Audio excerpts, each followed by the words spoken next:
Hello and welcome back to the We Should Talk More podcast. The podcast where in LA. the podcast where two lifelong friends who don't have much in common try and get a little bit closer Intimate with each other. Jesus, I can't really hear you that well. I don't think you're talking. I'm speaking right into that mic. You weren't just before. But you know what? We're in sunny Los Angeles, as Josh mentioned. If you could hear him, and we're having a beautiful day. We're drinking margaritas made for us by Joe Rogan's wife. Yeah, she's actually married. Yes. And yeah, she prepared us these beautiful margaritas. We're kind of diverting from the coffee situation. We'll come right back to it. But we will come this back. This is just to for it. the special occasion. John's actually having his quinceañera this weekend. Yeah, and so guys, this is special. You won't. By the time you upcoming hear birthday. this, the quinceañera would have happened. But just know that you are honorably invited. Yes, out in Elizabeth. I don't know. We're flying back on this weekend, but we're having his quinceañera, and in honor of it, we're having margaritas today. Now, what makes today a special day, Josh? I don't know. Is there anything special? It's our dating episode. Tomorrow's Piyush's birthday.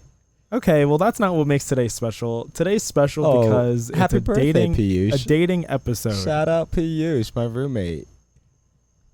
What makes today special is that it's So mean. another dating episode. I don't give out free clout. I only give out paid clout. But yeah, we're continuing the dating, whatever it's called. Is this episode 5 of the dating or episode 4? This kind of closes out the saga. We did close out with the stories of our dating. So yeah, I think this is beginning a little more modern dating talk. So if we continue dating stuff, it'll be more like contemporary issues and like topics. So this is kind of kicking it off by talking about where we are currently right now. And more to share about our mindset. Yeah. And what our intentions are with dating and what challenges we have faced recently. Which could change too. So we can always revisit this type of setup. So final episode about dating. Never again we're going to talk about this. John's point. No. My point is that there's more to come. For you people that love dating or dating talk, definitely stick around. The boring topics that we'll run out of them eventually, and then we'll just get into talking about whatever dating advice you losers and babies want. Which we are the professionals. We are dating professionals. We're kind of big thing. awesome. We're kind of awesome. We're pretty big. I would say so. Yeah. Oh, by the way, hi, I'm Josh. Oh yes, and I'm John. Did we say what we are, what we do? Maybe just a refresher for people. Yeah, hi, I'm Josh Coronel.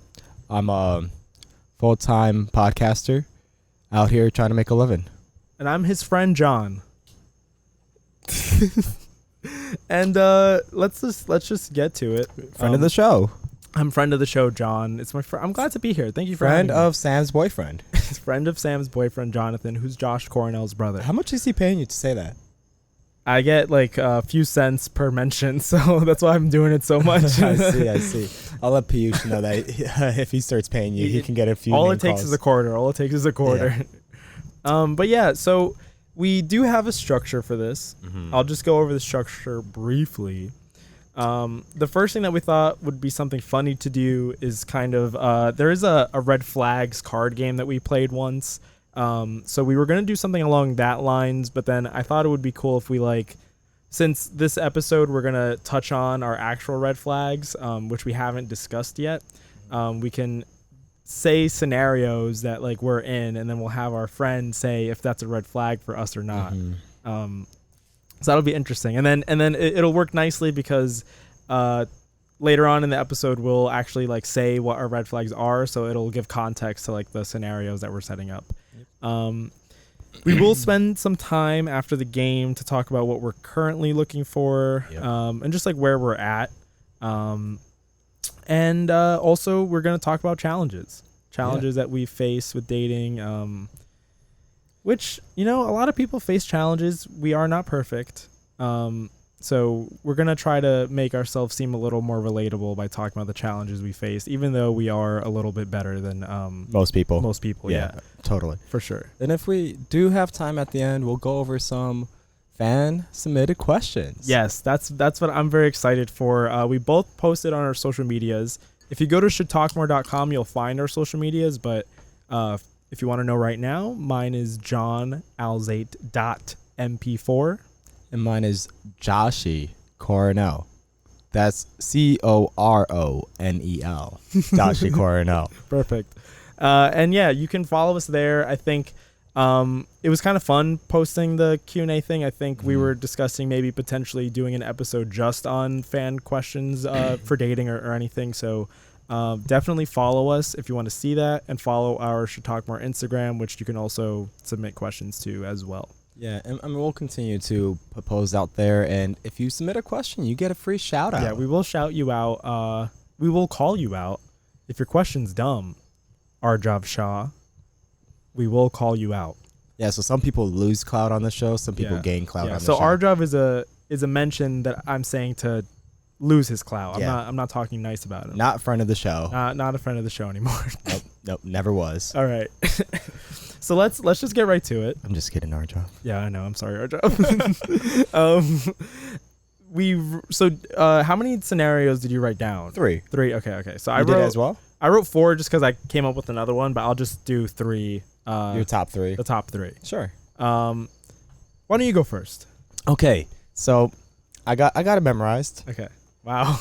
I'm just playing. I only have the first one memorized. Okay. So I'm on the first date, and the bill comes out, and she doesn't offer to split the bill.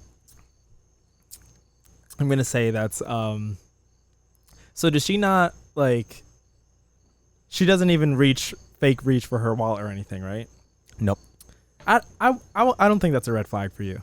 It isn't. It isn't. It isn't. Yeah. It isn't. I mean, I feel a little conflicted about that. Well, actually, what do you think? Well, I feel like you would be happy to pay for it. I think I would agree with that. Like, it's not really, like, it's kind of expected, but there's a loud plane going by. But it's a part of the place that we're at. Yeah. LA. So I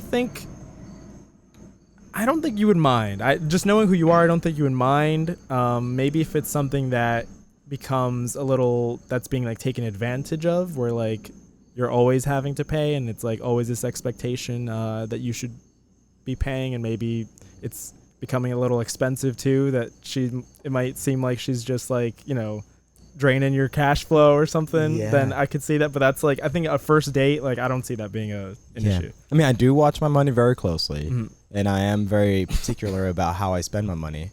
Although sometimes, as John can attest, we have spent money on stupid shit. Anyway, to that point, I guess, like, I have felt conflicted about it in the past, because I've always given off this impression that, I'll balls out just say, like, hey, we're splitting the bill, but I don't actually ever, like, execute on that, and I don't plan to. Oh, have you said that on a date before, though, that you... No, I don't think I have. Okay. But, like, I have given off the impression to people in the past that, hey, yeah, if something was to come down to it and I didn't feel like paying, or I felt like it would be more fair to pay, I would just straight out say it. I haven't found myself in that scenario, and I don't actually think it would be... I would go back on saying that. I don't think that's totally fair, although it is 100% fair, but like you said, it is kind of the expectation sometimes, just given what the standards are. Yeah. But I mean, I bring this one up specifically because, like, it did happen in a recent date where we're sitting down, and I looked at the bill, and I may have given a grimace unintentionally, because it ended up being like $100. Yeah. Now, like, I'm not looking at the $100 saying, okay, fuck this, we're splitting the bill. I'm like, this hurts a little bit, but I'll still take it. I mean, I took her out on a date. This is the bill. I asked for a second drink, so I mean, that's on me because I asked for 2 drinks. So it was whatever at that point, but she brought up, like, she offered to split. I said, no, it's okay. And she's like, don't you always feel like it's a little awkward at this point in the date? And, like, that's very true. It is very awkward, and, like, I didn't know how to handle that too well. So that was just like the scenario in my mind when I wrote out this red flag question. Yeah, I feel like that's a situation that a lot of people find themselves in. It is very awkward. I guess it's nice that you guys were able to like acknowledge it in the moment, maybe like to not let it like just be awkward and not like acknowledged. So yeah, I mean, I think that's why she acknowledged Yeah. it, because it was becoming a little awkward. yeah. If I unintentionally made a grimace, like that was not my intentions at all, and like I Yeah. felt really guilty about that. All right. I actually had a question that was just like this, but I can't really read it now because I think I gave away like what my opinion on it is. So Yeah, it's not a red flag. luckily I came out with 4. You did. So I came prepared. Now if your second one is exactly what I have, I think I'm fucked. But Let's find out. Let's find out. All right. So this one, which one should I go with first? Okay. So she has, and I quote, "Let me ruin your life," or "I'm here for a good time, not a long time," on either her like dating app bio or on her Instagram bio. Ooh, Something along those lines, those kind of phrases. Well, are we talking about red flags for something serious? Because if so, that's like an immediate red flag for anyone. Yeah, for something serious. Yeah, so red flag. What did I? Oh, I didn't actually write what I thought. No, you know what? It is, and it isn't. Okay. I think I didn't think this was initially one, only because I feel like I probably wouldn't interact with someone in the first place if they had that. But then again, I guess that means it's That a red constitutes flag. Yeah. as a red flag. Yeah, because like I've seen a lot of people in the past who have in their bios like "let me ruin your life." And maybe in another point in time when I was looking to have my life ruined, I would like hard right swipe on that. But contemporary Johnny probably would be like, all right, this person's like probably not someone that I'd want to seriously date or anything. Let me get this straight. You would swipe left if you see that in a bio. In 100% of the... No, Okay. not 100% of the time. But I think like I guess if we're framing as like serious dating, like that would be like a red flag to either like swipe left or like not take the interaction as like Now, are all your swipes with serious intentions? not really. Yeah. Yeah. Yeah. Yeah. I would completely like do the same thing. I think it's like case by case for sure. Like it depends on like who the person is and like what you're actually looking for in the But moment, you wouldn't know who the person is until you. Well, I actually mean, speak I with guess I them. mean like who they like, how they look. Like if you're swiping on them and it seems like someone that's like, oh, like I would actually want to take this person on a date kind of thing, or like just based on that first impression. So based on that first impression, you're qualifying as serious or long term. I mean, casual or long term. Yeah. Yeah. I mean, which is fair. I kind of do the same thing based on initial conversations and based on what I was able to like understand from their bio or their profile. Yeah. There was something I saw on TikTok that they were talking about. It was like a clip from a girls podcast. Okay. And this will tie into one of my other red flags, but I think it would be cool to bring up now. Like, I kind of want to know your thoughts on it. This girl was saying that like guys, especially on like dating apps, or if it's someone that's like DMing you on Instagram, like we subconsciously like categorize girls like before we even like take them out on a date, before knowing them, like in the back of our, and I feel like that's kind of like what you were basically saying, like you kind of like already just based off that first impression, like you make up your mind like what you want from that. Yeah, 100%, 100%. As fucked up as it sounds, like it happens. Yeah, it happens. As soon as I see a girl on Tinder, if I see that she's like below my age range of what I'm interested in, like for serious relationships, then I would right then and there like categorize her into something that might be potentially casual. Yeah. So there's that. If it doesn't go by my like personal preferences, we all have our personal preferences, and if she doesn't meet like those personal preferences, I might keep her as casual, as like in the category of casual. And then also, maybe if something like is really outstanding in the bio, there's not much in a bio that will make me say, okay, 100% left swipe. There's not much that will make me do that. Maybe if she's like 7 foot tall or something. What if she's really into like drugs? And I don't mean like weed. I mean like she's like looking for like coke or something. Okay, No, okay. yeah, I don't think you ever see that anyways. Yeah, I mean, I guessing Tinder might have some algorithm to detect that. Yeah. It's like if girls put in their bio their Venmo or their Snapchat, Yeah, they get banned. Yeah, they do. Yeah. So I'm sure they'll get banned if they put cocaine in there. So to that point, you won't find that. But if I did find that or discovered that, I don't think I want to be casual with that girl either, because that's just going to bring me down a little bit. What about you?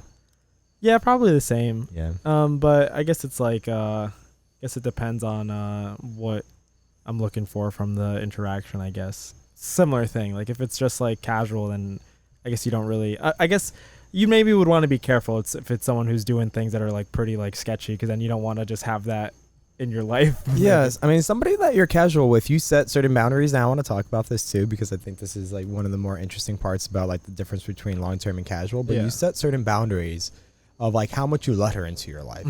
You don't let her into your life where you trust her with certain information. You don't let her into your life where you're spending too much time with her or you're interacting with her all that much. But when it comes to somebody who's a drug addict, even with those boundaries set, I feel that that's going to continue to bring you down. Even if it's like a few hours a week or an hour a week that you see them, you casually hook up, and then you don't see them for another week or 2 weeks out. That is generally just by the experience of seeing how they're living, that could like unintentionally bring you down. Yeah, for sure. So I think there for me is like a hard left. Got it. Give me your next one. I got you. So we're on the third date and we're watching a movie and cuddling up, candlelit, and the fifth call from a man is coming in. Oh, that's a huge red flag. I put it as a yellow flag. Oh, I put it as a yellow flag. I also put different colored flags on mine. Oh, that's funny. My yellows I wrote neutral flag. Neutral? So, yeah. Okay. So I mean, I say this as a yellow with drawing the difference between serious or casual. Okay. Serious, if I'm having serious intentions and seeing that she has a man continuing to call her multiple times, that gives me the impression either she doesn't know how to cut somebody off that is toxic to her, or she has like multiple other men. And if I'm like seriously trying to pursue her, generally I think it's healthy to consider different options depending on how far along we are. If we're closing into something serious, then having an ex or somebody else continuing to call you multiple times, that might end up resulting in a red flag if I was looking for something serious. Now, if it's something casual, I wouldn't care either way. Okay. I think that totally makes sense. It would be a red flag for me for serious dating as well. Yeah. Huge red flag. All right. For the same reasons? Yeah. Okay. Okay. While dropping a girl off, she randomly ducks. And I mean like dives. Okay. To hide from her ex that she spots on the street. A crazy ex. Ooh. Red flag. That is a red flag. But go on. Did you finish the scenario? No, that's it. And then I just wrote that like she tells you it's her crazy ex. Yeah, so my thoughts here is that from our previous dating episodes, it's clear that you have had bad experiences. This is something that actually happened to me. With crazy exes. And you can tell from this scenario, a prime example of John's life just coming together as with this 100% red flag for you, because like to me, it's not that big of a deal. It's not the end of the world, because I would want to avoid an ex too if I'm on a date with somebody. I understand from your life experiences, this is something that you have had terrible like experiences suffering through. But go on. No, I was gonna say I even feel if it's like casual, I just wouldn't want to be like, I think it's applicable to both for me, only because I feel like if it's someone even that you're casually seeing, I just wouldn't want to get mixed in with something like, let's say if she has an ex that she's like on again, off again, and he's just crazy, because then like you might get involved with him somehow, with him wanting to like fight you or whatever, just because he's like, who's this random guy my girl is seeing? I mean, this is obviously coming from like my like oh my God, man. my shitty experience. Yeah. I mean, if that's the only reason I think of that. If it reaches that point, 100%, yeah, like then that's it's like hard stop. gone. Yeah. You do not continue that Yeah. relationship. You're not looking to get into any issues. Yeah. And if she's going to bring only trouble to you, even as a casual dating experience, then cut that off immediately. You gotta cut it. No matter how good the sex is. All right, what's your next one or your last one? Yeah, my last one. So we're on our first date again. Okay. And 80% of the conversation has been conspiracy theories or political science. Or political science. 80%. Can I ask if it's like, are you engaged in this conversation at all? I mean, or is it like is she leading the conversation? I can feign so engagement about something pretty serious pretty easily. But is she leading the conversation? She's leading it. So she's very passionate about like conspiracy theories. I don't think that's a red flag per se. I would say it's a yellow flag for you again, maybe.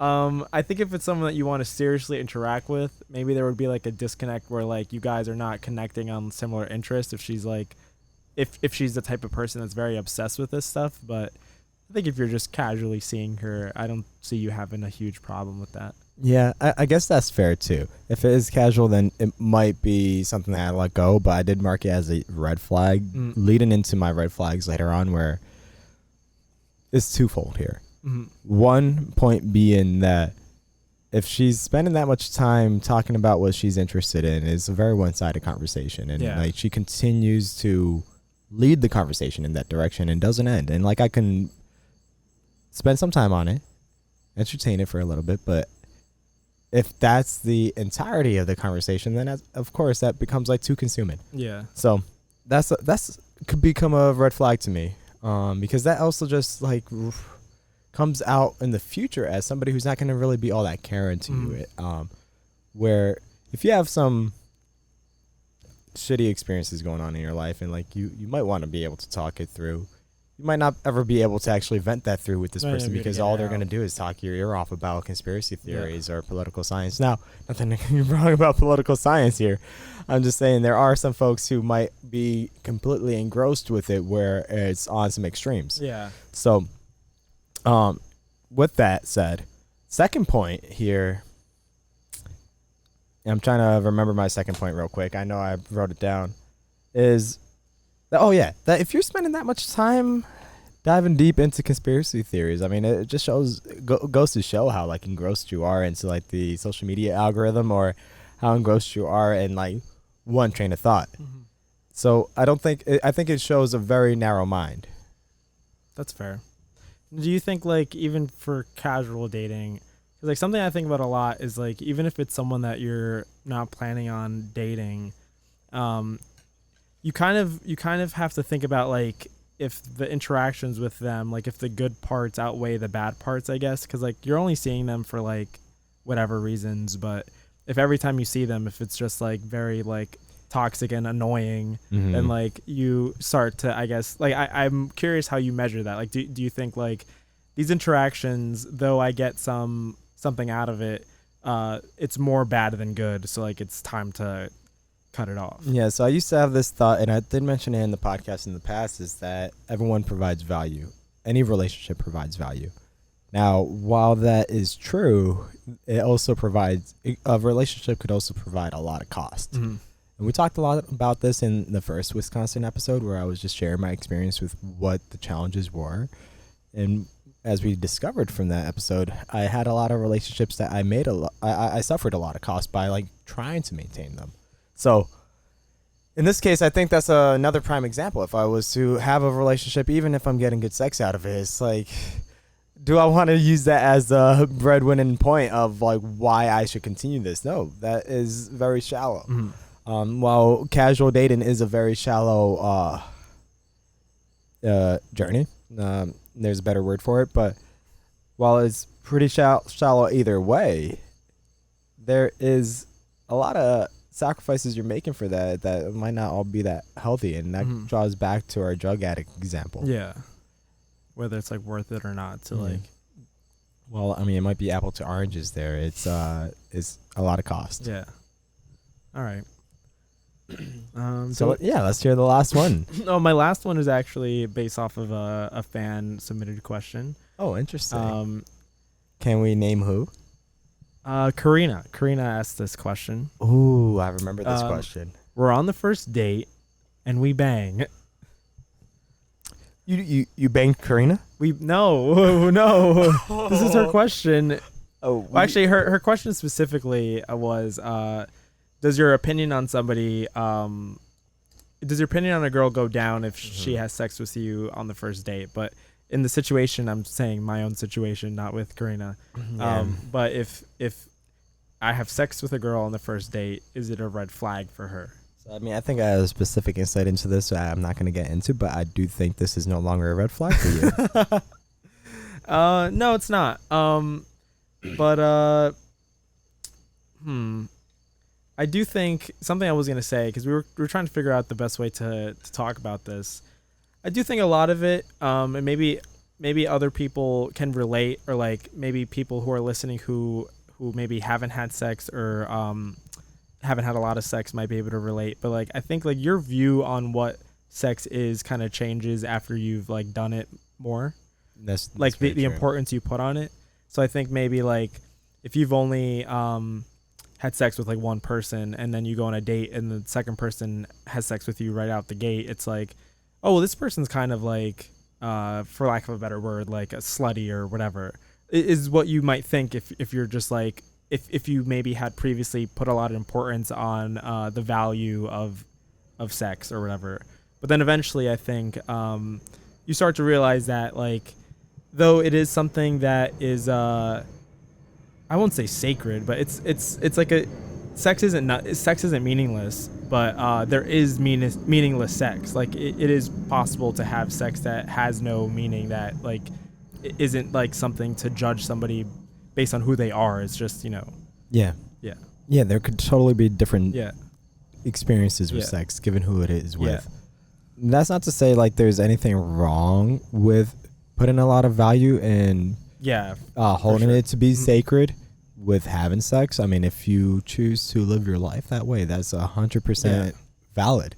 And there's nothing to go against that, or no one should be able to tell you differently. So if you are entering into your next relationship and you discover that this person is only down bad to have sex and you're not intentional about that, then nothing's wrong with you cutting that person off. But from your experience, and similar in my experience, like by finding somebody that is down to have sex in the first relationship, it doesn't necessarily mean for us that it's a red flag that we wouldn't continue to see them as a potential serious candidate. Yeah. I think there's also like there's more to relationships than just that.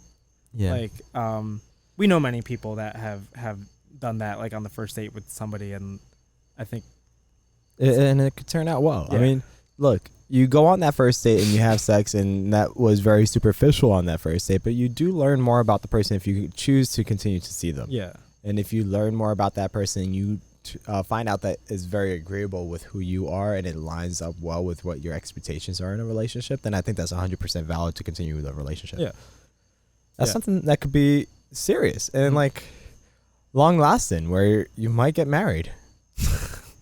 I mean, actually, yeah. 100%. There's someone I know on YouTube that he got married with someone, and whenever they tell their stories, like she had seen him on YouTube, and she knew somebody that knew him, and she just wanted to have sex with him. So she told the mutual friend, like, who is this guy? I want to bang him. And the girl connected them both. They had a one-night stand. Like, they didn't go on a date. They had a one-night stand, and they ended up dating and got married. There you go. So yeah, that stuff totally happened. I'm telling you, what it is you have sex. That pillow talk is what. The pillow talk, yeah. You have a good point there, honestly. Anyway, we are more than 2 times the time that we expected to talk on the scenario. So let's move on into these expectations. But we did touch a lot upon it anyway. Yeah, which I think was good. Yeah. You can go because I honestly haven't looked at what I wrote down in a long time. Nor have I, except that I studied this a lot last night. So, what am I looking for? So, Do you want to go back and forth? I guess like you could say what you're looking for. I'll say, and then. but I mean, I kind of also broke it down differently. Okay. And we didn't talk about this. I broke it down into casual and serious. Now, I guess we already touched on this point, but my first point in the notes was that I immediately look for some reason to categorize somebody as casual, which might be unfair, but it is part of like the first impression of engaging with somebody that you see like, okay, well, this is a red flag for me, or rather this is somebody that I'm not currently having like a personal preference towards. So boom, red flag. I mean, not red flag, boom, casual dating. Yeah. If it comes to it. Not everyone that I'm saying that, oh yeah, this is a great person to be casual with is somebody that's going to be interested in me anyway. This is a two-way thing. So I just want to be clear on that too. I don't want to come across as like, oh, anyone that I see that could be potentially casual is going to be casual with me. It's like if they're not interested in being casual, then That's like cool.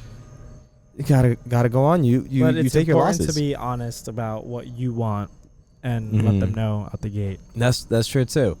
I'll tell you this one story is that I was messaging somebody on Tinder and I tried to ask early on, and I don't always do this, what the intentions are.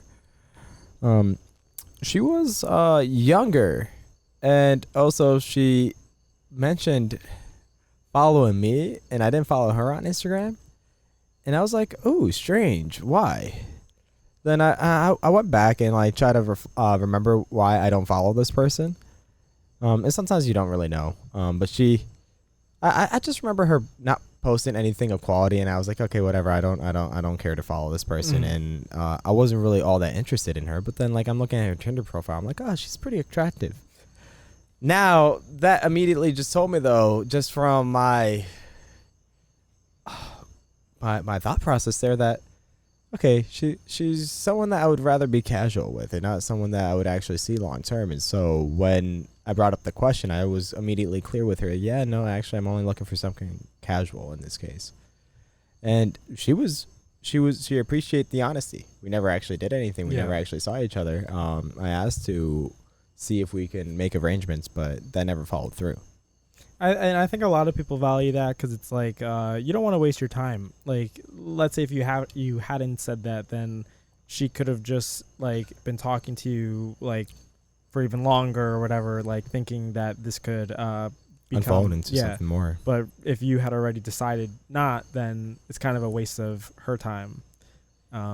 Yeah, I mean, and I mean, let me be honest. Like, I don't always get the message across right away. Yeah. Sometimes it comes across implicitly. Yeah, and it's also like it's not like an easy thing to like say. I think like it's, you know, people aren't like out the gate like messaging somebody and like second message like this is what I'm looking for or whatever. But I do like some apps though that let you put that, like, yeah, you can put like now casual. But I do think that also it let's say someone in your situation where you may be open to both, it's kind of like you don't want to lock yourself into a certain thing. Yeah, and you know what? I mean, I was very naive about this. I would either put casual or serious, depending on what app, honestly. If it was like a more serious app, then I'll put serious. If it's a less serious app, I'll put casual. What would you call a more serious app? Like Hinge? Yeah, Hinge. Okay, Hinge.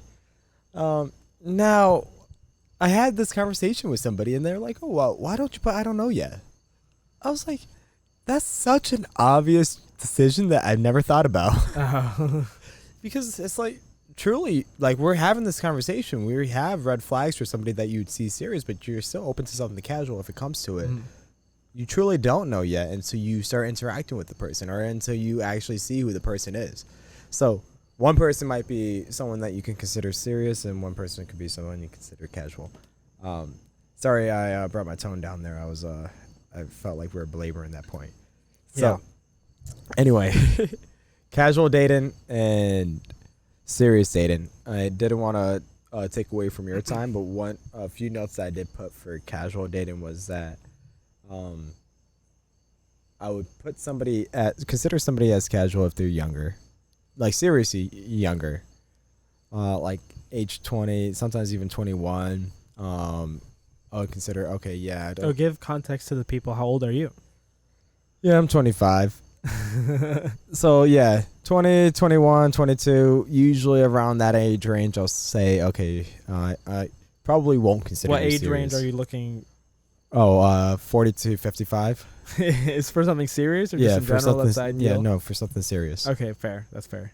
Mhm. You're looking for someone's like a divorced executive or someone. Yeah, like, pretty much. Yeah, that'll, like, we'll dive into that later. We'll yeah. dive into that. I'm just playing. No. On a serious note, someone around my age, a little older, or a year or two younger. Like, I cut off at like 22, so like 23 or older, up until like 30 is like a good range for me as to someone that I would consider potentially serious. Currently, have you gone on any dates with anyone that's older than you?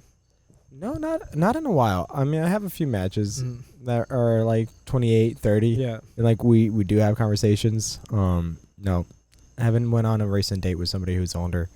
That Chewbacca lady that we were talking about in another episode, she was 1 year older than I was. Yeah. And my ex of however many years, she was 1 month older than I was. So that counts, bro. Okay. No, I'm just playing. So younger women.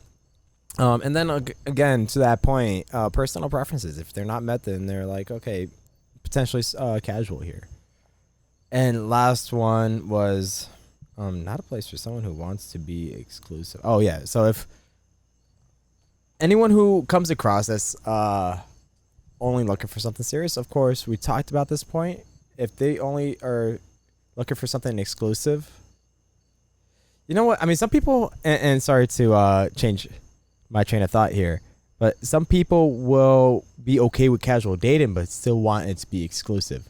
How do you feel about that? Oh, I have thoughts here. And I guess, is this just like hooking up? Yeah. So, but you can only hook up with them, or at least their intentions are for you to only hook up with them. I guess I would definitely question it. Like, I would want to understand like why. Like, I guess because you can understand, I guess, when someone has they either want casual dating and it's just like an open thing, you can hook up with whoever, and then you understand serious dating, like what that entails. But if someone doesn't want you to hook up with other people, I'd kind of just be curious why. Like, why is it then that you're not open to serious dating, but you want an element of serious dating in our casual relationship?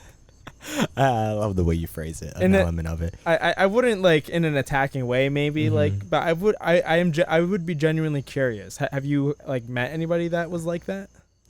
No, I mean, I feel like I've had conversations with people saying that, yeah, when I'm having sex, I'm only having sex with one person, even if it's casual.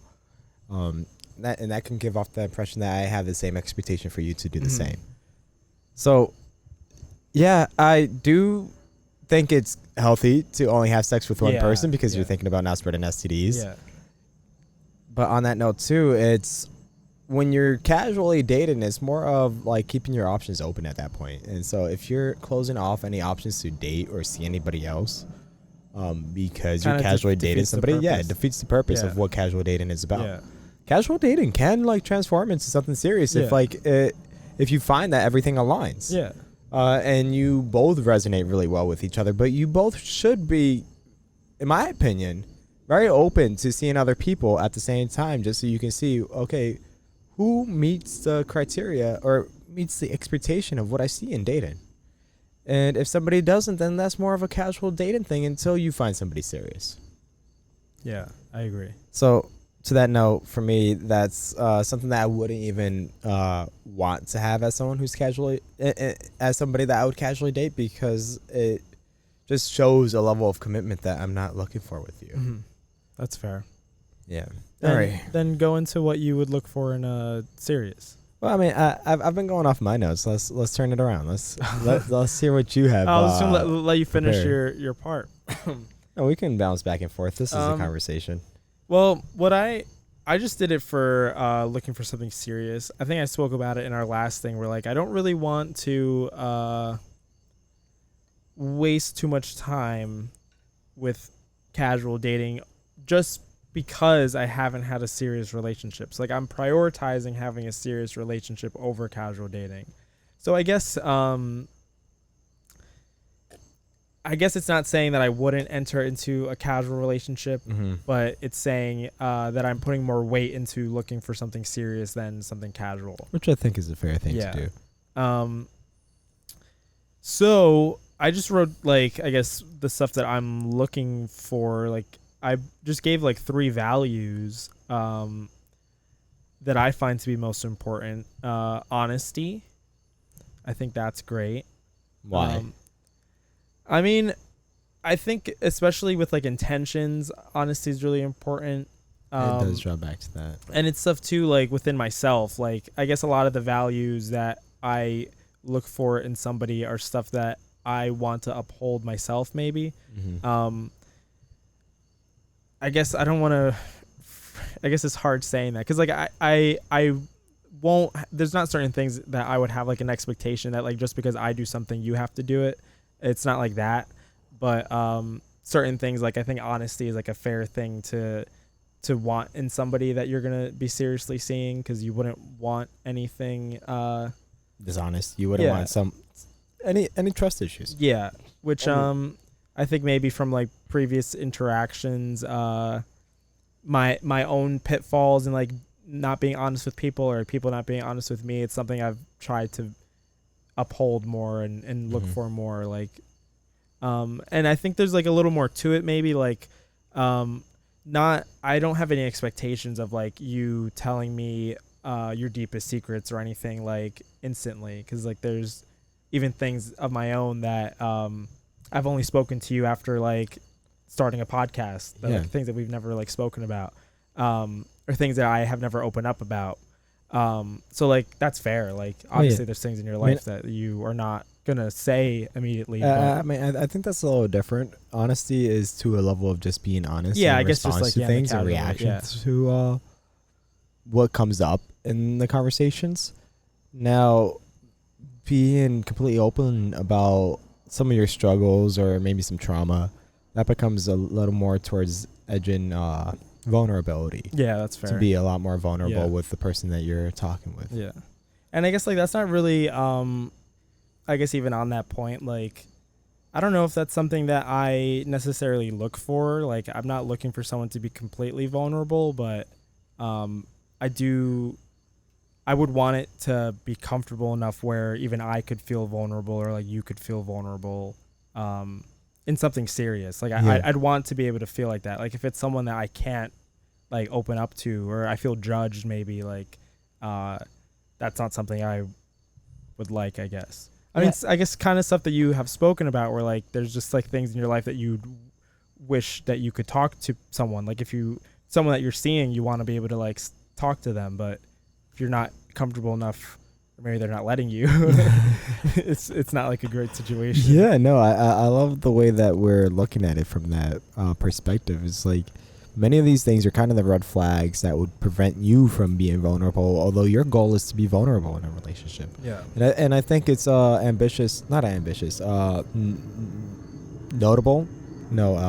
goal to be able to want to be vulnerable in a relationship. And it should be sought after in most cases, because vulnerability helps bring trust to a relationship. If you can be vulnerable and you can open up about certain things, that means you can trust them with that information, but you only build up that trust when you see that they don't meet any of your red flags. And, like, those red flags could be like, well, they're not trustworthy. Yeah. You tell them something, next thing you know, your mom knows about it. You tell them something, next thing is on their Instagram with 2 million followers. Yeah. By the way, we only date people who have 2 million followers on Instagram. Yeah. Or more. Definitely more, like, hoping for more. Usually more, but like 2 million is the cutoff. If you don't have 2 million, then sorry, next. Thank you, next. So,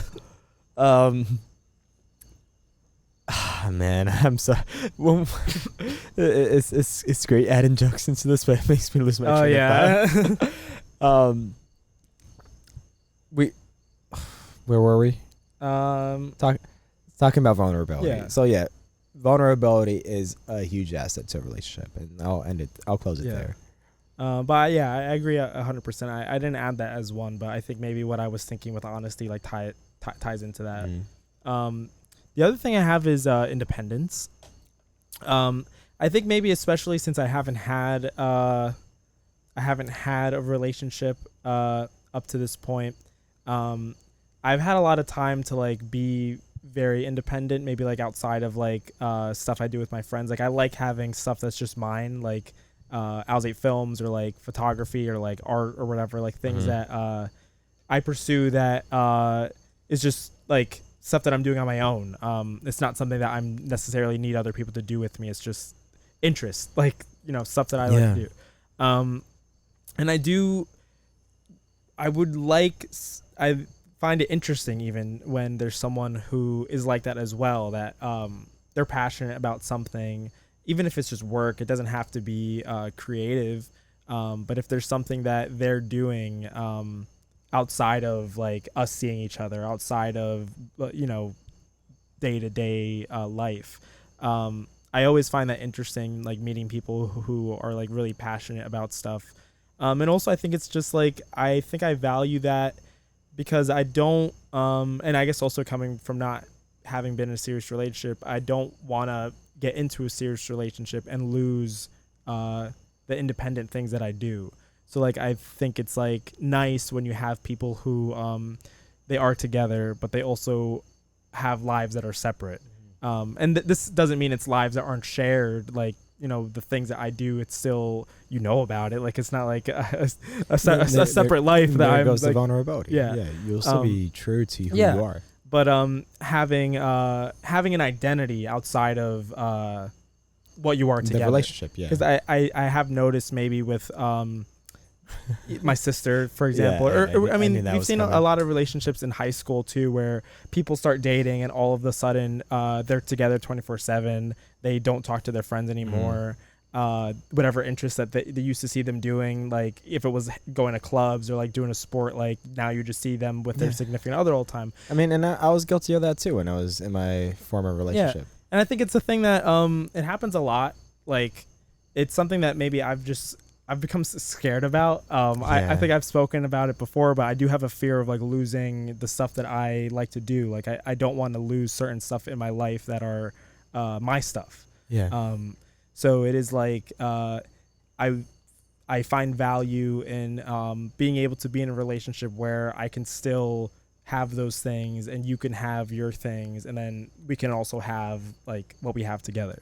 Yeah, and I think that comes a lot from your outside perspective of seeing other people's relationships, where it makes that more on the forefront, saying like, oh yeah, I've seen people so engrossed in their relationship and not focused on anything else of what they're truly interested in.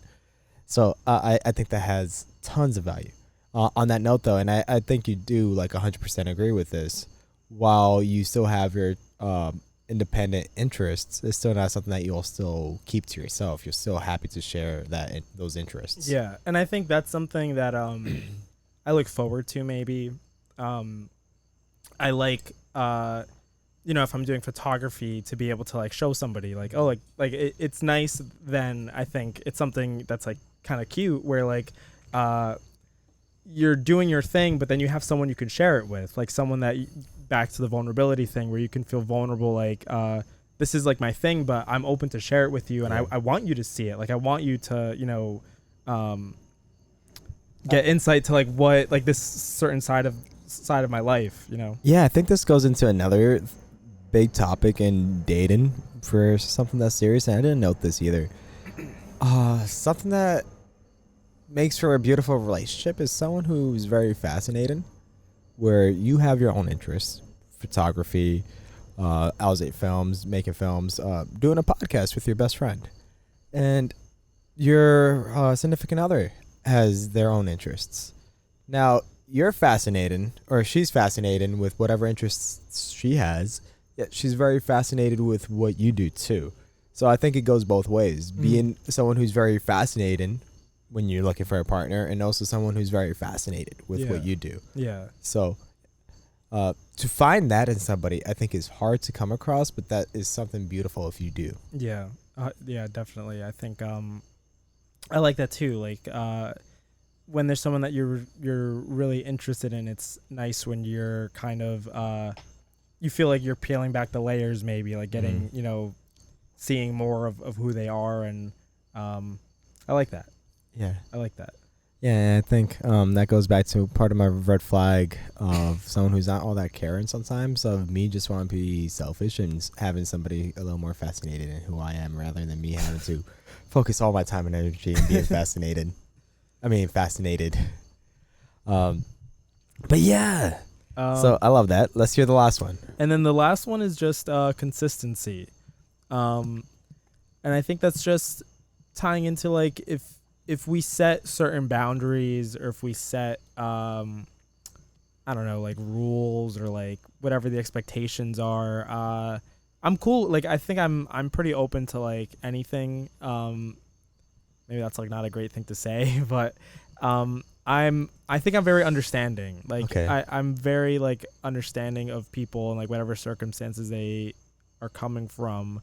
But if something is being set, I think if something, there's some understanding, I'm cool with it, but I'd like it to be that way, you know, like if we have an understanding that, I can't think of a specific example, but if you think of one, let me know. But, We're going off this idea of somebody being not changing expectations. yeah, As you set an expectation that you're going to want something in a relationship, and you'll need something in a relationship to make it healthy, and that changes by tomorrow, then that might, or rather you may have had an argument, you've closed the argument with a compromise, and that compromise now changes tomorrow. Yeah. Like, oh well, actually I need this too. yeah, I want my cake and eat it too. Yeah. Type of scenario. Then that's where it's something that isn't really consistent. That's what you're trying to draw light to. yeah. And I think also just like,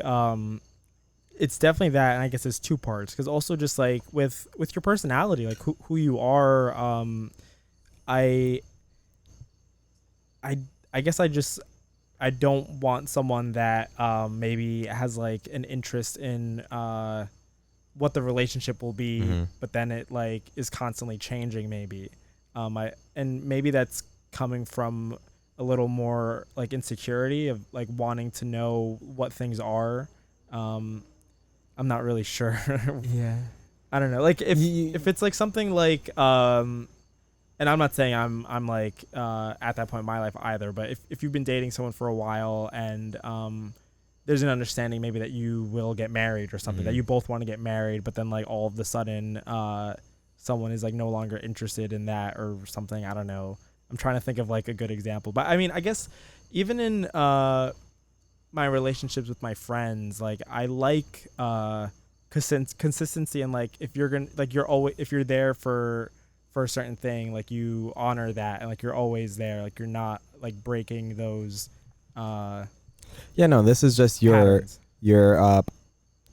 your habit of control coming out. Maybe you may have a point there. I don't know. But no, nothing's wrong with that though. Yeah.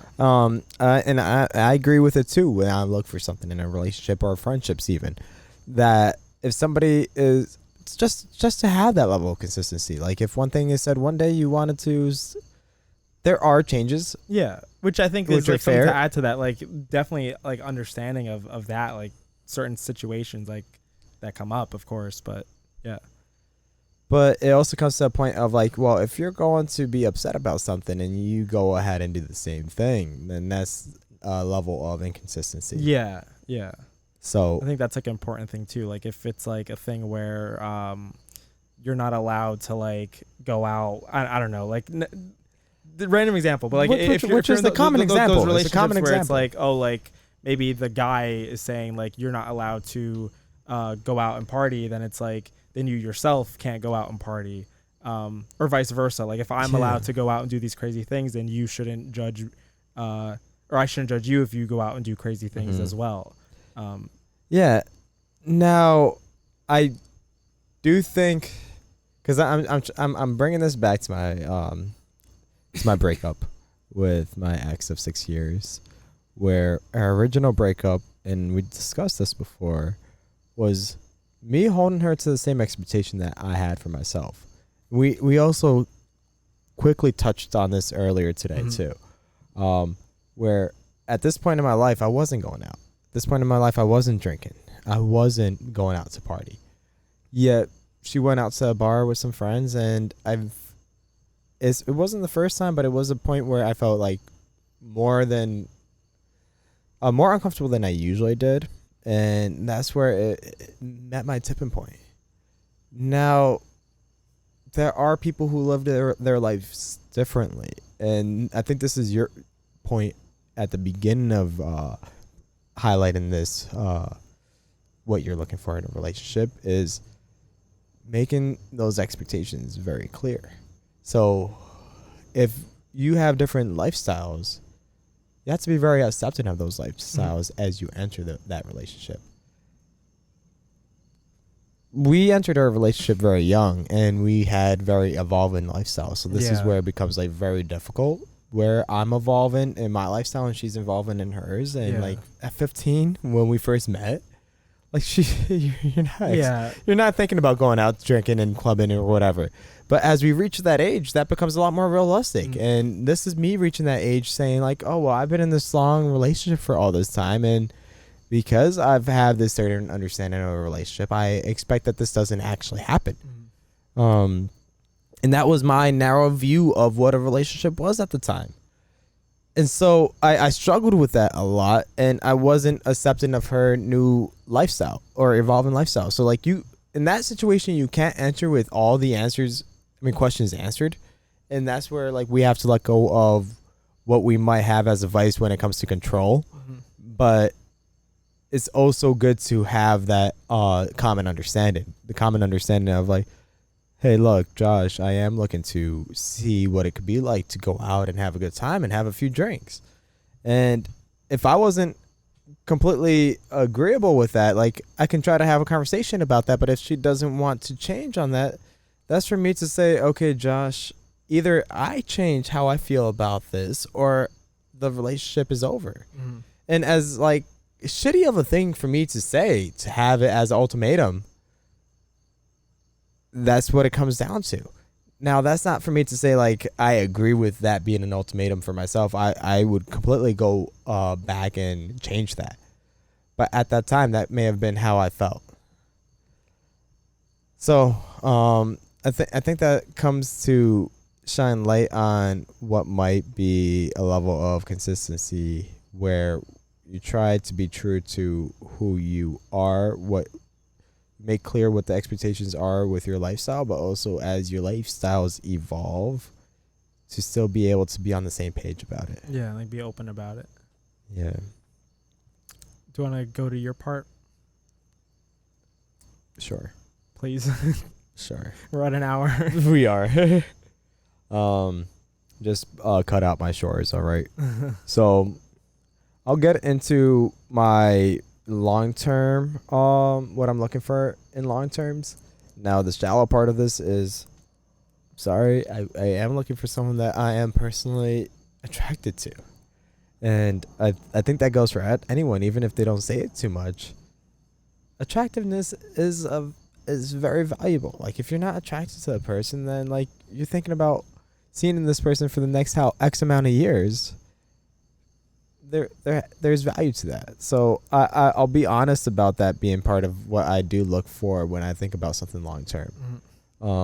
And then I also highly value their outlook on life. If they're very negative, if all it is complaints or a lot of gossip in a life, then I see that as something that I wouldn't be able to see so much as serious relationship. But if you have a very success oriented or like excited, happy type of mindset, mentally healthy, I mean, honest with your like mental struggles too, then I think that makes for like a really good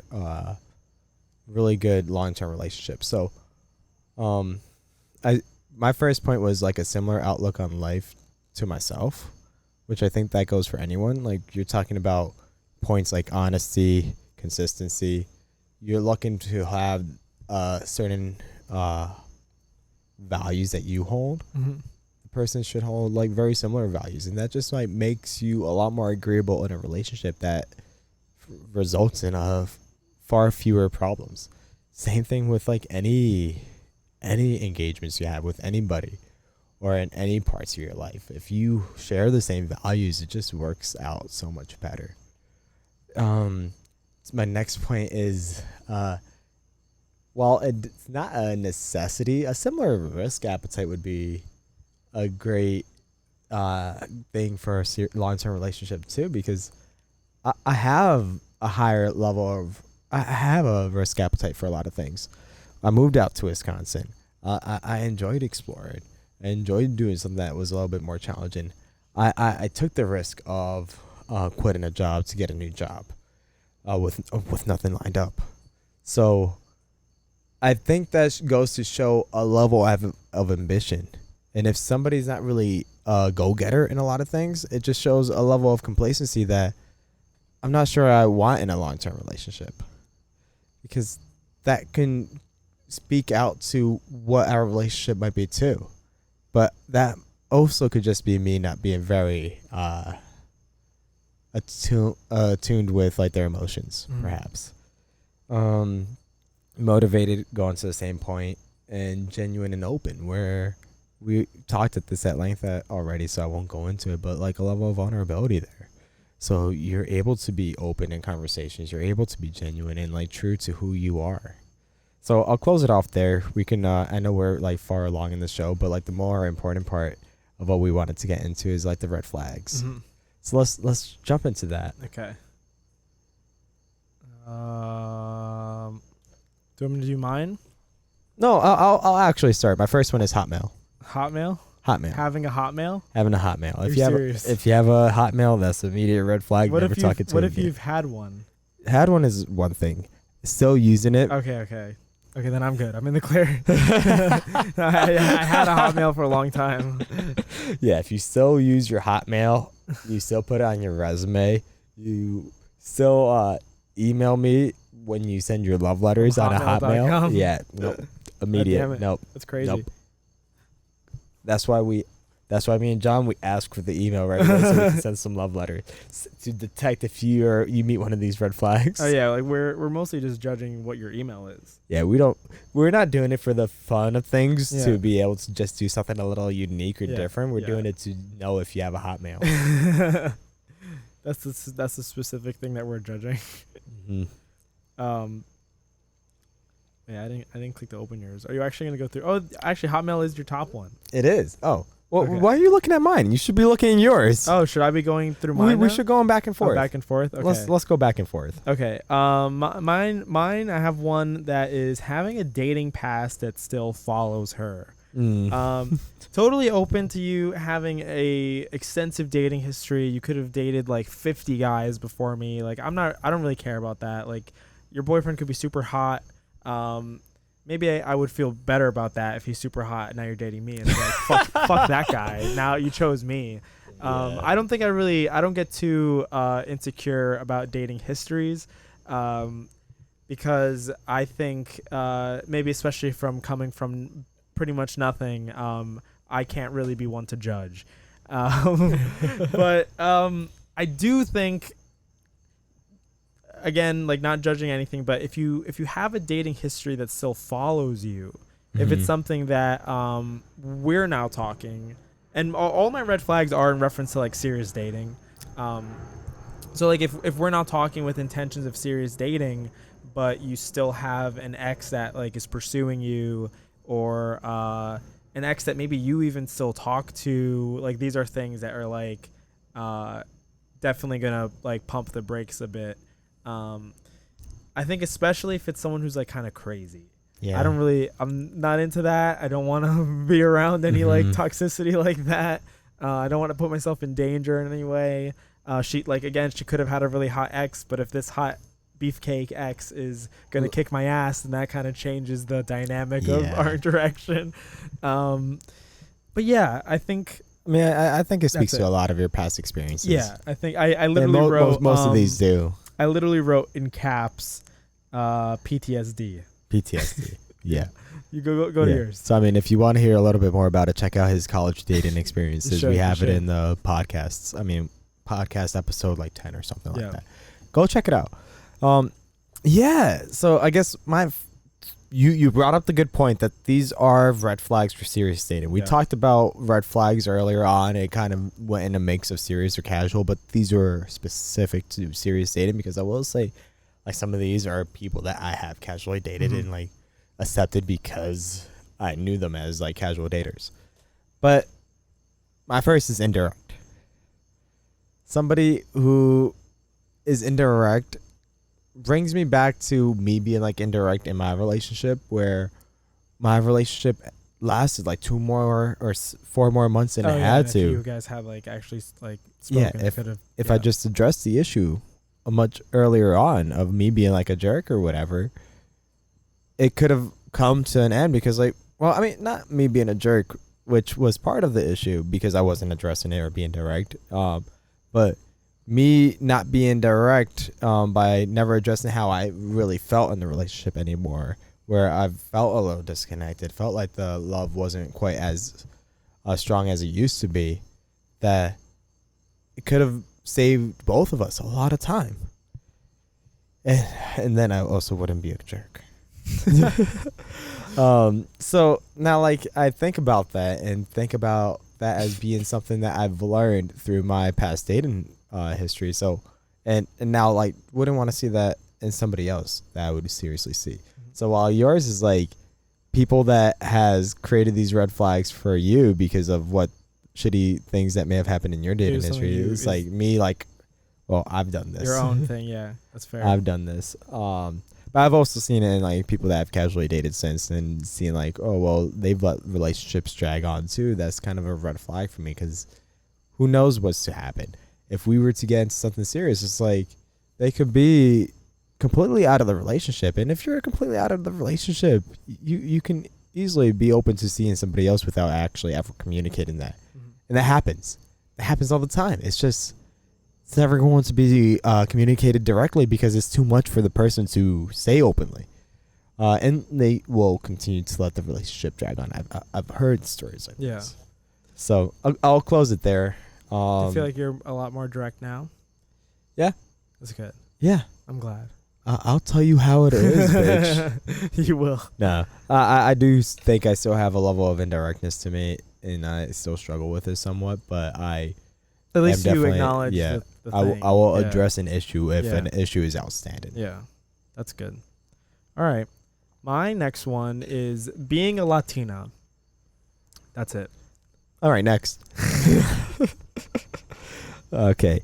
Bro, Latinas. No, I love Latinas. They have such beautiful family dynamics. Consistently, I've only had bad experiences with you're them. not looking for like a beautiful family to be able to have like some traditional values. But maybe to quote my I have a grandma. I'm not gonna say which one, maybe, but I have 2 grandmas, so you can guess which one it was. But one of my grandmas once told me that I should date a white girl she said in Spanish, but she said to better the race, because our family comes from like darker skinned and like Hispanic looking.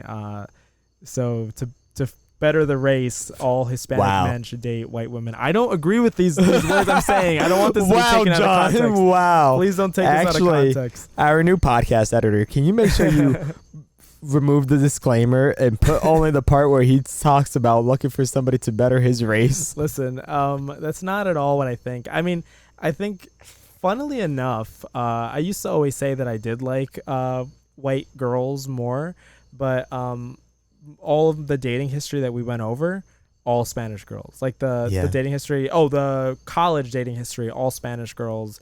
I think it speaks to personal preferences. Yeah, I think like I guess I don't. It's kind of funny, I guess, because like I would say that I'm interested in like white girls, but I just naturally had tended to be interested in Hispanic women. But I do like all kinds of women. That speaks to another point that it transcends more than just the personal preferences, but a level of connection. Yeah, that's exactly what I would always say too. Like I mean, you were touching on it with like the family dynamics and stuff. Like there is a level of relatability, like similar life experiences and upbringing that you get with someone who is coming from your own race or similar, like South American or It's an immediate connection. Yeah, it's yeah, an immediate connection. It is, and I think a lot of the times you can have relationships that maybe just start just because of that, because it's like that's like the connection that you're like, oh, you're Colombian, I'm Colombian too, and then like that's like it. Like it's an easy thing to like build that bridge, but friend of the show who has like 700 million girlfriends or ladies after him rather, that you only met like once or twice, Brian Pino, he would always talk about this, struggling so much with being able to talk to anyone else that wasn't Ecuadorian or someone who's Spanish, because like he comes straight from a Ecuadorian family, and he moved to the country like 4 or 5 years before I started talking to him. So it was such a struggle for him to be able to say like, how do you interact with a white girl? How do you like hold a conversation? And while as shallow as that sounds, that is like a true concern. Yeah, it's fair, but this was a joke. I only put it because I've only had bad experiences with Spanish girls, so yeah. Hopefully things will be better in the future for me. Yep. Go ahead with your next one. So indecisiveness. So I mean, I could be indecisive sometimes, but I do think indecisiveness can go to show that you will get ghosted. Because it's like the person doesn't want to be clear with intentions. Oh, okay. Yeah. So they are undecided whether they are serious, if they share the same intentions as you, or if they are looking for the same thing or what have you. Yeah. That will end up easily becoming a victim of being ghosted, because then they're like, okay, well, actually, I changed my mind. I go on a date with them. I go on a 3rd, 4th, 5th date with them, and then like suddenly, ooh, I changed my mind. Yeah. And like I want to back out of this because like something that I actually don't know what it is making me uncomfortable here. Yeah. Which is totally fair. If you're uncomfortable in any situation and you are not looking to continue something, like totally fine to back out of something. Totally fine. Like honestly, in my opinion, it's okay to ghost somebody. As like fucked up as it is sometimes, and I tried to avoid it myself, but I have done it in the past, and I've been a victim of it. Like I'm not going to be like internally yelling at you for having ghosted me. Yeah. But I will say, from my experience with being ghosted, I've been ghosted by people more often than not when they have been indecisive. I will tell you a story where I went to New York City with somebody, and I won't get into any detail, but like the end of much of the conversation was like a level of indecisiveness of what was to come next, of what to be next. Yeah. Not whether it was to be next in a serious relationship. That wasn't on the table, but what can we do next? And like it's like, do I really want to, or do I want to do this? And that conversation was just so clear as like, well, if you can't make the decision that you're uncomfortable with doing something, then next thing I know is going to be being ghosted. If you're truly not interested, just say you're not interested. Yeah, like I was on a date once, and this girl was she didn't know if she wanted chocolate ice cream or vanilla ice cream, and we were there for quite a while, and she really couldn't decide. And then and there, I knew I'm gonna get fucking ghosted by this girl because she can't choose which ice cream flavor she wants. I don't know if I want a white man or a black man, is what John is saying. It was up to him or this big buff we were jock, and on the football team. All three of us were at the table, and she's looking back and forth. I don't know which one I want right now. Chocolate or vanilla? Chocolate or vanilla? Well, that's fair. That's a fair thing. Next point. I'll combine two that I have because I realize they're both the same. Being unobtainable. And this is only just tying back to previous like bullshit that I was involved. I came across very aggressive. Where it's like someone has a boyfriend, or they're related to a friend, related to you, etc. That's literally what I wrote. You haven't pursued anyone related to me. Being in a no related to me. Wait, you have? No, I said related to me. Oh, you're trying to create incest in this? No, I'm just saying like related to you. Anyone that's like that, Anyone that it's like Oh, bro. it's like a situation. Well, we've touched on it in the previous episodes. I had a tendency of enjoying putting myself in these like tough situations where it's like chasing after people in your own family. no, chasing after people that I couldn't get. We're off the incest joke, you motherfucker. You said related to you. No, I know, but that was a joke. So someone who has a boyfriend. Oh, I didn't know that was a joke. Oh my god, you fucking idiot. Someone who has a boyfriend God. who is related to a friend. That's it. Related to a friend like Josh. Like Josh's older sister. She has some big tits, and I really can't hold myself back, but I do now because I respect him and I don't want to put myself in a tough situation. But yeah, or like being emotionally unavailable. Again, for serious dating, I've have people like they tell you that they're emotionally unavailable, or they're like, I don't know, they're in those weird situations, which is fine. Some people go through stuff. I went through a time where I was telling people I was emotionally unavailable, totally normal, but I just don't want to date someone who's like in that phase, because I think that's kind of the phase where you're saying you're emotionally unavailable, but it's also like it basically just means you're just trying to like fuck around and like not be serious. Yeah, which is like fine. Like again, I said like I did that. People do that, but if I'm looking for something serious, like if that comes up, like if they say that, That's someone that like, you'll just see as casual. yeah, like it's not off. yeah, it's not something that I would view as becoming more than casual for sure. Yeah, totally agreeable. I mean, and that's completely clear. A lot to unpack there. Yeah, no, I find it funny because someone recently told me that or shared a message from somebody who sent off saying, "Oh yeah, I'm struggling a lot because I'm only interested in emotionally unavailable men."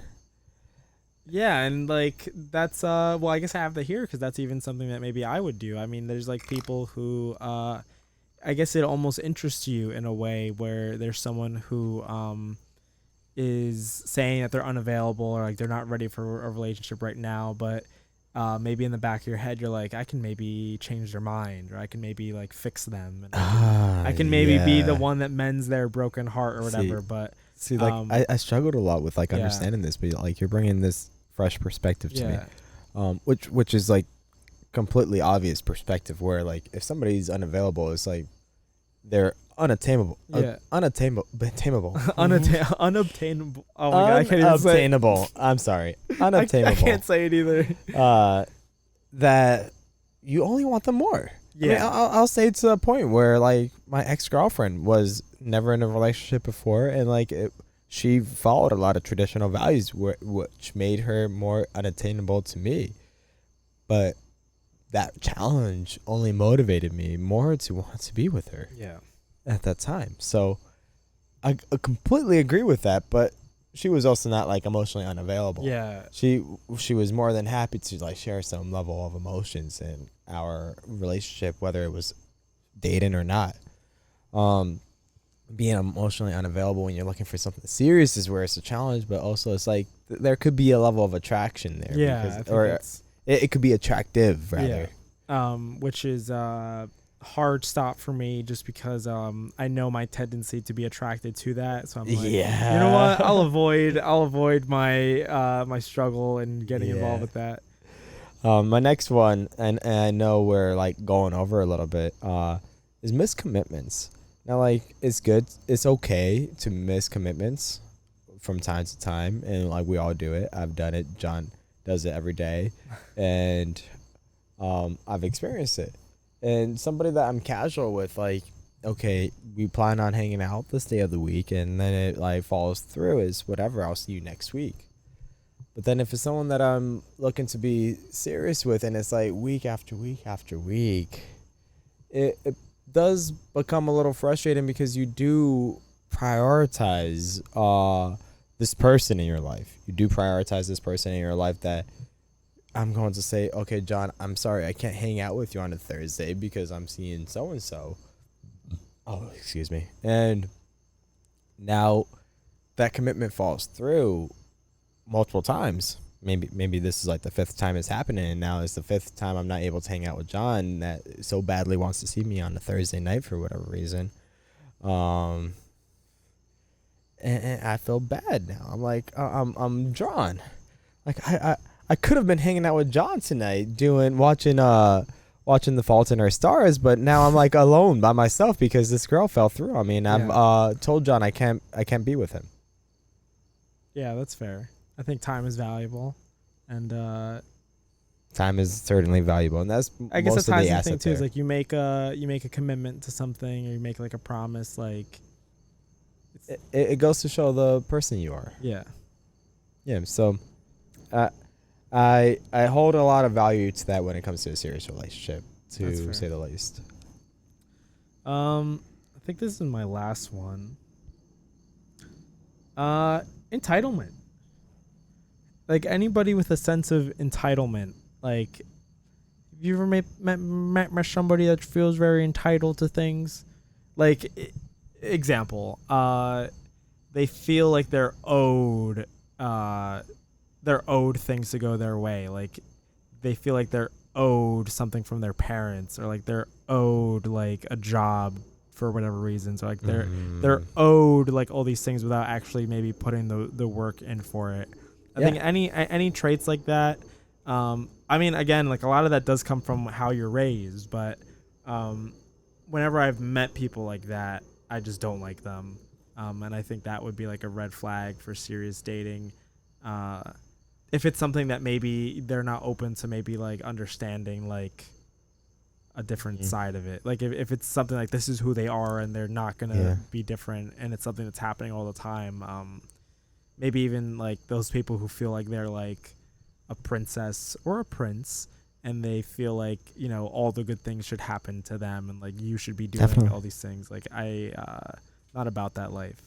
Yeah, no, I totally agree with that as a red flag that I would disqualify too. Yeah. If somebody is too full of themselves or feel very privileged, I think anyone can really say like, yeah, I'm sorry. Yeah. This is too much to handle, because like then what expectations are you going to hold me up to? Exactly. Yeah. The thing that I think back a lot too is people who I knew a girl who you know her as well. I miss her. You miss I don't her. even know who you're talking about yet. I'll tell you after the podcast. But she, with her boyfriends that she's had, there was an expectation that she had that they would have to get her these expensive gifts.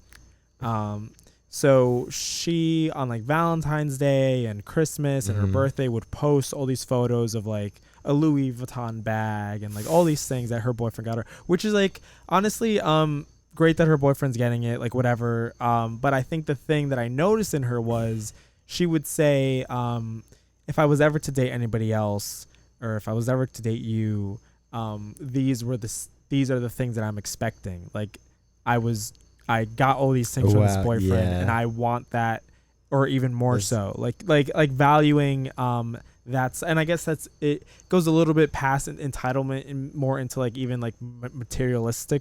It 100% is. But yeah, like valuing that so much where it's like you feel like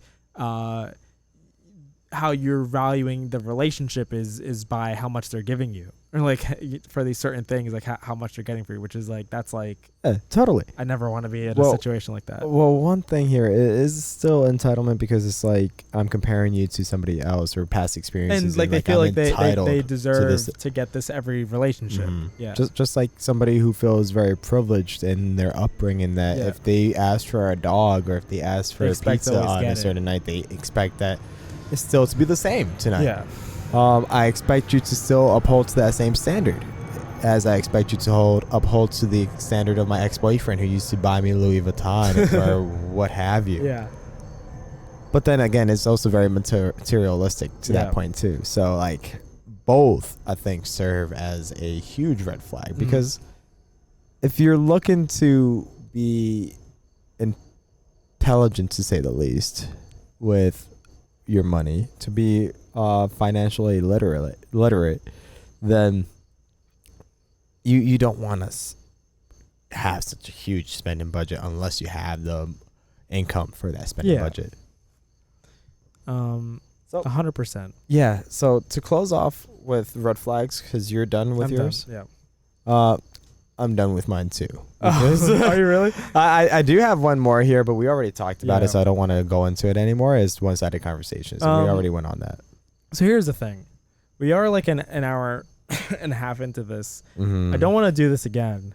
I'm always Yep. wetting these fans' whistles and then being like, you know Let's what, do maybe it. we'll Let's do it. it. Let's do go in. it. Let's go in. Go in? No, I'm not going to go in for another hour. We're not, Oh, we're not. but we're gonna run through it. I don't. 5 minutes. All right, in 5 minutes. In In 5 minutes, we're going to 5 go over minutes.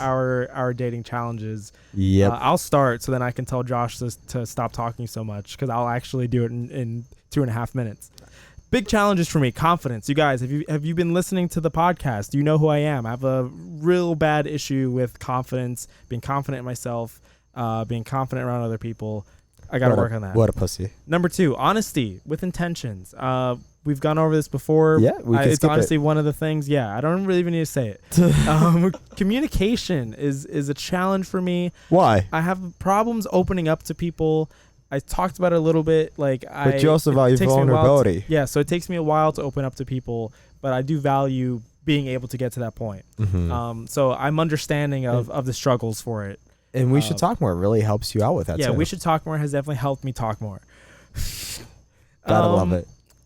Big challenge for me, motivation. I think in terms of regular dating, because a lot of these challenges are outside of like having a girlfriend or whatever. It's also just like with dating. While I have been on dating apps, a big challenge for me was to be consistent with it. Like I would be swiping for a while, go on a few dates, and then there would be periods where I just kind of don't feel like it, and I would just like stop doing it altogether. You have dating surges. You have dating. Yeah, like I tropes. feel like there's a lot of like high points and low points, and the low points can be pretty low for me, where I just don't feel like doing it at all. And it's a struggle I think probably a lot of people go through. Motivation is a Definitely. big challenge for me. Last one, self-love. Self-love. Love ties into yourself confidence. unconditionally. Want to learn how to love myself Unconditionally. unconditionally. That's it for me. Beautiful, beautiful, beautiful, beautiful. Definitely difficult to learn how to love yourself. It's a big struggle with John. Yeah. So, exclusively only John. No, I definitely share that. So, challenges. Approaching women. Fair. Yeah, it is definitely difficult sometimes to Yeah. approach women without a go-to saying. Yeah. And like we've experienced this too going out. Like if I have a go-to saying, like boom, easily. Yeah. Every girl I see, come over here, let's have a conversation. I already have my go-to. Yeah. But if I don't walk into the nightlife with a go-to, then it's tough for me. Yeah, I will say quickly, I've seen from experience that you can be very confident with like huge groups of people, but if you have like what you're gonna say planned ahead, like Yeah. we were in Arizona, this guy was walking up to like multiple tables, groups of people, talking to all of them, but just because he knew what he was gonna say, which was like, hey, we're from out of town, like That's what are always the the easy recommendations, go-to. Yeah. which is like the go-to, like If and you're he got traveling it. anywhere. Yeah. Yeah. So I just have to be a little more clear with go-tos when I go out, or at least always have a default. So next one is clear intentions. We already talked about it, but have your intentions in line. Yeah. Do it. Finding the time. Finding the time. Time is valuable. We talked about people who don't appreciate your times by like missing commitments, but also finding the time to actually date is one of the hardest things. Fair. And you were already touching on this point where it's difficult sometimes where you will find yourself in a valley of never dating anymore because you're so lonely and you don't feel like swiping. And you don't find any value that you can provide to the dating marketplace. Holy shit. Is this not true? No, it is, but the way you said it sounds so dark. Like, I'm sorry, a John. valley of never dating. That's fair. It's fair. Yeah. So your romantic market value is very low at these times where you don't feel like even swiping right Yeah. anymore. Yeah. So there are points in your life where you don't find the time to date anymore because you're kind of down on yourself, but also because you might be very busy. So you see one or the other. Sometimes it's both. Yeah. So I struggle with that. Sometimes you definitely struggle with that more often than I do. Oh my god. But it's one of the challenges I listed here for sure, myself. For sure. How do you optimize the time with your dating? And this is one that With we'll online talk. dating. Yep, this is the one that we'll talk about in our next dating episode. Well, we said we're closing the loop on dating. We're closing the loop on our dating arcs, or dating saga, and like closing off with like what our intentions are now. But next thing we do want to talk about is how to what's her experiences with dating apps and what's her perspectives on dating apps. And one topic I want to talk about there is how to use dating apps most efficiently. And one interesting thing that came up this past week is like this girl that you matched with who has a dating survey. Man, that was such an efficient way to handle it. But I struggle all the time to figure out like, what can I do most efficiently when I'm looking to date somebody through a dating app? Should I go right ahead to talking about what we should plan out, or should I try to get to know the person a little bit more? Yeah. That's the biggest conflict that people always run into, and I run into all the time. But that was my last one, and I did it in less time than you did. I measured Definitely the did time. not. But guys, we have less than a minute. We do have a lot of questions. Let me see if I can find one that would be worth like a quick knock it out of the way. What's the weirdest date you've ever been on? For Marianne, Marianne, I would say. Weirdest friend of the show, Marianne. Yeah, you go first because I got to think. Weirdest date I've ever been on. You're making me do that first. Yeah, go for it. Oh fuck.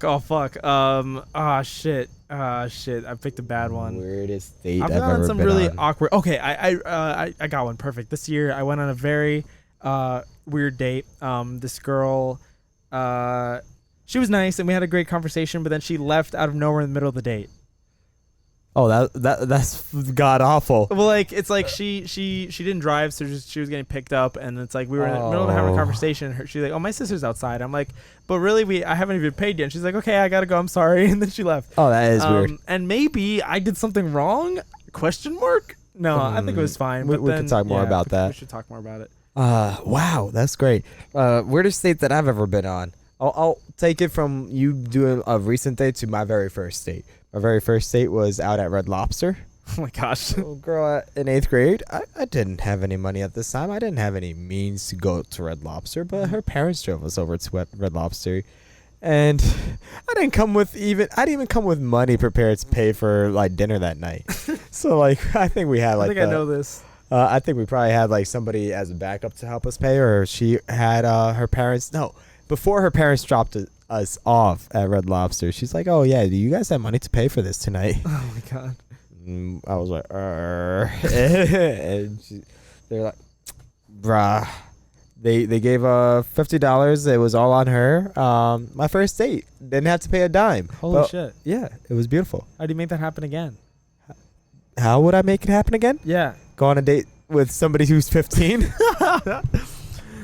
Do not do that. I have a funny thing I was gonna say. I feel really bad for anybody who listens to this podcast on like 1.5 speed or whatever, because we've been talking really fast, and That is fair. That probably sounds like we're talking super fast. Oh yeah. Oh, that's 100% true, because I am one who does that. Yeah. So I'll be very excited to listen to this podcast.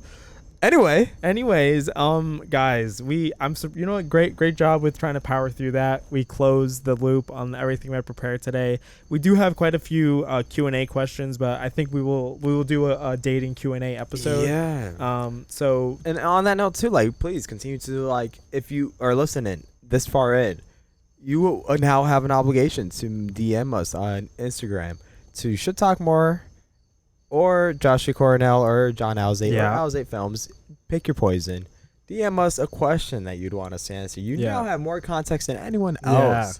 So please, like, let us have some questions that you really want to dig into from what you've understood from this episode. You hold the most value. Yeah, I was definitely like, when I was saying the question thing, for those of you who have watched every episode, I do think it would be interesting to have questions like specific to stuff that we had spoken about.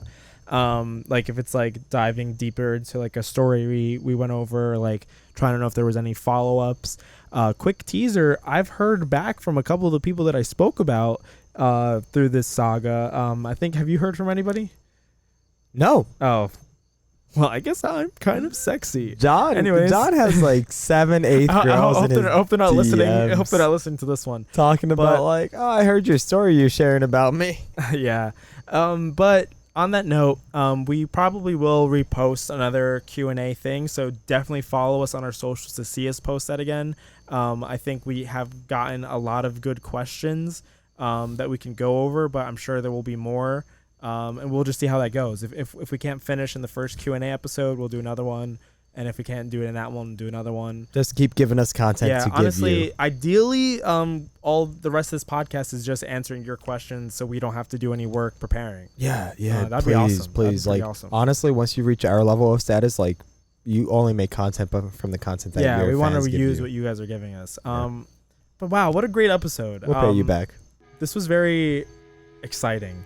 This was Oh, I fun. loved it. This is pretty fun. The end like energized me. It's Usually I definitely did. either have to pee or I'm like falling asleep or I'm just like lost my voice or something. Yeah. But I could do like another hour. Oh, well, I do have to pee. Fuck. All right, guys. Thanks for watching the We Should Talk More podcast. Another beautiful dating episode in the books. There will be more coming up. If there's any dating topics that you think are interesting that you want us to talk about, definitely let us know. My name is John Alzate. And my name is Josh Cornell. And we are the hosts of this wonderful podcast where everybody is loved, everybody is included. Free Britney, Black Lives Matter, and something's going on in the Middle East. That one I don't have a catchphrase for because I really do not understand what's going on. Yeah, so much is going on. And I simply don't have time to take a political stance. Okay, you might get a lot of controversy for that one. Okay, I do have time, but I'm not knowledgeable enough at the moment. Yeah, I mean, there's a big story to it. But it was lovely. I'll miss you guys. See you on the next one. Have a good one, guys. Ooh.